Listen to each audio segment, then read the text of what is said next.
بھائی اپنے صحافیوں دوستوں کو استعمال کر رہا ہے، ان میرے بھائیوں سے میری اپیل ہے کہ خدا را آپ ایک انتہائی مقدس شعبے کے ساتھ ہیں، آپ کا مطلب ان لوگوں کو انصاف دینا ہے، سچائی اور حقائق بتانے کا موقف سننا آپ کی اخلاقی اور قانونی اور آپ کے شعبے کا تقاضا ہے کہ دونوں کی آپ بات سنیں، صرف یک مشت اور ایک یک طرفہ کارروائی نہ کیا کریں۔ اللہ تعالیٰ انسان کو 2 کان، 2 آنکھیں اور 1 زبان دی ہے،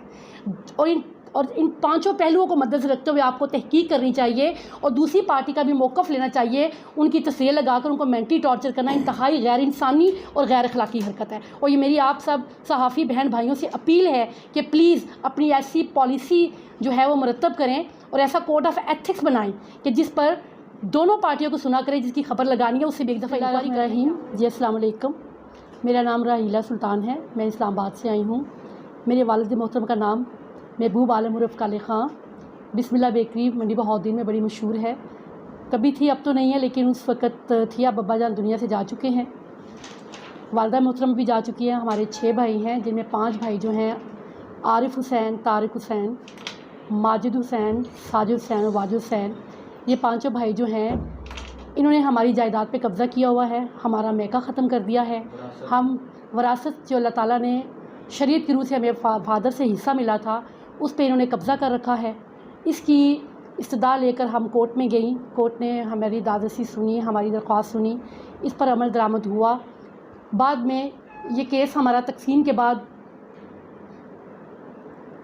انہوں نے تقسیم کا دعویٰ جب ہم لوگوں نے کیا تو انہوں نے ہماری پراپرٹی کی نیلامی کروائی اور خود سے خرد بدھ کر کے خریدنے کی کوشش کی، جو کہ انتہائی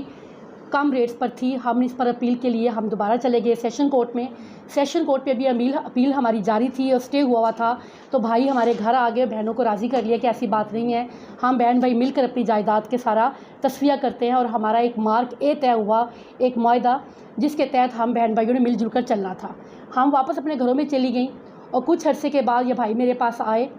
اور کچھ رقم تھی جو کہ ہماری تقسیم کے حصے میں ہمیں آئی تھی، وہ انہوں نے مل جل کر میرے اکاؤنٹ میں جمع کروائی تھی۔ اس میں سے 34.5 لاکھ روپیہ طارق حسین اور واجد حسین مجھ سے ہتھیا کر لے گئے، اس ضمن میں کہ ہم پراپرٹی کے کام کر رہے ہیں، انشاءاللہ ہم پلازہ بنائیں گے اور بہن بھائی مل کر انشاءاللہ ہمارا جو ہے نا رینٹ آؤٹ ہوگا اور سب کو فیور ہوگا۔ یہ ہم خاموش ہوگی، کچھ عرصے بعد ہمیں پتہ چلا کہ انہوں نے ہماری جائیداد اسی معاہدہ نامہ کو اور وہ تقسیم کا دعویٰ جو انہوں نے ہمارے خلاف ڈگری کروایا تھا وہ محکمہ مال کو دے کر اور معاہدہ نامہ کو چھپا کر حقائق کو ہائڈ کرتے ہوئے ہمارا جو 3 بہنوں کا اور 1 بھائی کا جو حصہ تھا شرعین اور وراثتاً وہ ہتھیا کے اپنے نام کروا لیا۔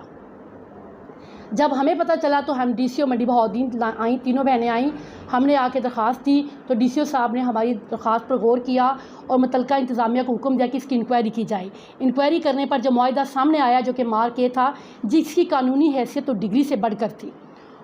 اس مارک اے کو مد نظر رکھتے ہوئے محکمہ مال نے ہمارا حصہ دوبارہ ہمارے نام منتقل کر دیا۔ دوبارہ منتقل کرنے کے بعد جب کر دیا تو میرے جو بھائی طارق حسین ہے جو کہ اپنے آپ کو صحافی کہتا ہے اور یہ مجھے کہتے ہوئے انتہائی شرمندگی ہو رہی ہے، اور میری باری ماں بہن کسی کے تقدس کی 0.5 بھی پرواہ نہیں ہے، اس کے لیے ایک ہی چیز ہے پیسہ، پیسہ اور صرف پیسہ۔ اللہ تعالیٰ اس کو ہدایت دے۔ اس نے جن لوگوں نے ہمارا ساتھ دیا، اس میں اقبال پٹواری کا نام سر فہرست ہے، اللہ تعالیٰ ان کو زندگی اور صحت دے، جنہوں نے ہم بہنوں کو، ہم یتیم بچیوں کو ہمارا حق دینے میں پوری بھرپور کوشش کی اور ہمیں تمام راستے پہ گائیڈ کیا، ہمیں ساتھ لے کر چلے۔ ان کے خلاف ایک انتہائی گندے قسم کے الزامات میڈیا کو استعمال کرتے ہوئے ان پر لگائے جا رہے ہیں، ان کو مینٹلی ٹارچر کیا جا رہا ہے، ان کو ٹینشن دی جا رہی ہے، ان کے جاب کے ان کو خطرے میں ڈالنے کی کوشش کی جا رہی ہے، انتظامیہ کو گمراہ کیا جا رہا ہے۔ بسم اللہ الرحمن الرحیم، السلام علیکم، میرا نام نبیلہ انجم ہے اور میرے والد صاحب کا نام محبوب عالم ہے۔ ابھی میری سسٹر نے آپ لوگوں کو ساری تفصیل بتائی ہے ہماری فیملی کا جو بھی ایشو اور میٹر چل رہا ہے، تو میں اسی بات کو بس ساتھ میں مزید اتنا ہی کہنا چاہوں گی، آپ لوگوں کا زیادہ وقت نہیں لوں گی، کہ ہمارا جو وراثتی حق ہے جب اللہ رب العزت ہم کو دیتا ہے اور اس کے بعد اگر والدین دنیا سے چلے جاتے ہیں تو بھائی کیوں ایسا کرتے ہیں